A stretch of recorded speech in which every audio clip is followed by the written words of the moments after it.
একটু সাইলেন্ট, সবাই চুপ করে প্লিজ। আমরা সবাই চুপ করি। আবার হ্যাঁ, কি নিয়ে আসলে আপনি শুরু করেন। আচ্ছা, আমরা সাংবাদিক বন্ধুগণ আসসালামু আলাইকুম। আমরা কিছুক্ষণ পূর্বে মার্কিন যুক্তরাষ্ট্রের সহকারী পররাষ্ট্রমন্ত্রীর সঙ্গে শুভেচ্ছা এবং মত বিনিময় হলো। আমাদের সম্মানিত আমিরে জামাত ডক্টর শফিকুর রহমানের সঙ্গে মত বিনিময় হয়েছে। এক্ষুনি তিনি মত বিনিময়ের উপরে খুব সংক্ষিপ্ত ব্রিফ করবেন আপনাদের সঙ্গে। আপনারা একটু প্লিজ সাইলেন্ট থাকবেন, তাহলে শুনতে পারবেন। ওকে, আমরা সাইলেন্ট, সবাই সাইলেন্ট। জি, আসসালামু আলাইকুম। আপনারা ইতিমধ্যেই জেনেছেন মিডিয়ার মাধ্যমে এবং এখানে এসেও জেনেছেন যে আমেরিকার দুইজন ডেপুটি অ্যাসিস্ট্যান্ট ফরেন সেক্রেটারি আজকে আমাদের দেশ ভিজিট করছেন।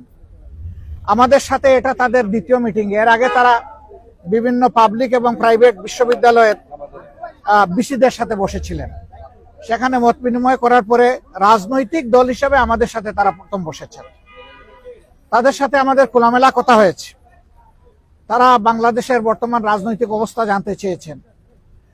তারা আগামী ইলেকশন কখন হবে, কিভাবে হবে, এটা জানতে চেয়েছেন। তারা জানতে চেয়েছেন যে সবগুলা দল রিফর্ম চাচ্ছে, সেই রিফর্মটা কি হতে পারে, আমরা কি চাচ্ছি,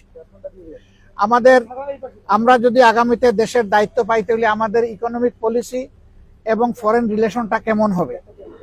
তারা রিজিয়নাল বিভিন্ন বিষয়ে, আঞ্চলিক বিষয়গুলো আমাদের কাছ থেকে জানতে চেয়েছেন। আমরা এই সমস্ত বিষয়ে তাদের সাথে খোলামেলা কথা বলেছি। তারা মাইনরিটি ইস্যু নিয়ে কথা বলেছেন। তারা এখানে ওমেন্সদের রাইটস নিয়ে কথা বলেছেন।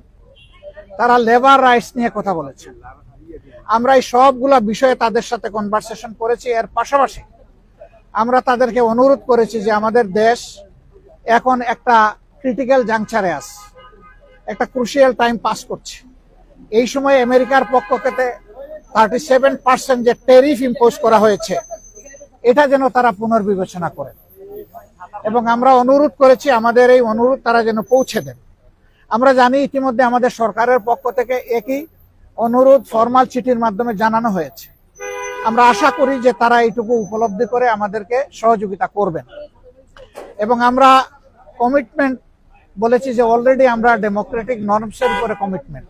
আমরা আমাদের দলের ভিতরে গণতন্ত্র চর্চা করি এবং আমরা একই গণতন্ত্রের চর্চা করতে চাই।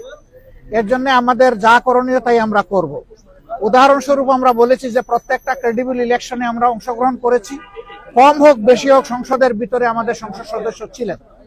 At the same time election যখন বাংলাদেশে একবার মৃতপ্রায় হয়ে গিয়েছিল এরশাদ সাহেবের সময়, তখনকার আমির অধ্যাপক গুলাম আজম সাহেবই ইলেকশনকে জীবন ফিরিয়ে দিয়েছিলেন কেয়ারটেকার সরকারের ফর্মুলা প্রস্তাবনার মাধ্যমে, যেটা পরবর্তী পর্যায়ে বাংলাদেশের সংবিধানে অন্তর্ভুক্ত হয়েছিল। কিন্তু দুঃখজনকভাবে আওয়ামী লীগ এসে দলীয় স্বার্থে এটাকে সংবিধান থেকে নির্বাসনে পাঠিয়ে দিয়েছিল। এখন আবার সারা জাতি এটি চাচ্ছে এবং আশা করি আমরা এটা আবার পুনঃপ্রতিষ্ঠিত হবে। আমরা আগামী নির্বাচনটা পিয়ার ভিত্তিতে করতে চাই, যেটা ইতিমধ্যেই আমরা বলেছি, আপনারা জানেন। কেন চাই সেটাও আমরা বলেছি, আপনারা জানেন, নতুন করে বলার দরকার নেই। তারা শুধু এতটুকু জানতে চেয়েছেন যে আমরা কখন এই নির্বাচনটা অনুষ্ঠান দেখতে চাচ্ছি। আমরা বলছি যে সরকারের প্রধান উপদেষ্টা বলেছেন যে তিনি এই বছরের ডিসেম্বর অথবা আগামী বছরের জুনের মাধ্যমে ইলেকশন দেবেন। আমরা তার কমিটমেন্টে তিনি ঠিক আছেন এটা দেখতে চাই। আর আমাদের ভিউ হচ্ছে যে এটা রমজানের আগেই শেষ হয়ে যাওয়া দরকার। ওই জুন পর্যন্ত অপেক্ষা করলে তখন বর্ষা, ঝড়, ঝাপটা, বিভিন্ন ধরনের প্রাকৃতিক দুর্যোগ আসবে, তখন আবার ইলেকশনটা অনিশ্চিত হয়ে যাওয়ার আশঙ্কা দেখা দিবে। আমরা এই জন্য চাচ্ছি ওই আশঙ্কার আগেই, রমজানের আগে যাতে এটা হয়ে যায়, আমরা সেটা আমাদের মত। আমরা বলেছি যে এরকম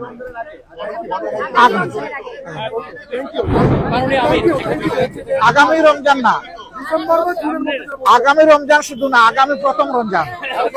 আগামী অনেক রমজান আসবে, তবে আগামী প্রথম রমজান। আওয়ামী লীগের ইস্যু কোন সব ইস্যু আমরা বলেছি যে যাতে ট্রমাটাইজড, এখনো হাসপাতালের বেডে অনেকে পড়ে আছে, এখনো শহীদের মারা, সন্তানরা, স্ত্রীরা কান্নাকাটি করে। এই অবস্থায় আওয়ামী লীগের বিচার অবশ্যই হতে হবে, তবে আমরা বিচারটা চাই যে ফেয়ার বিচার। থ্যাংক ইউ, ধন্যবাদ, থ্যাংক ইউ, এতটুকু।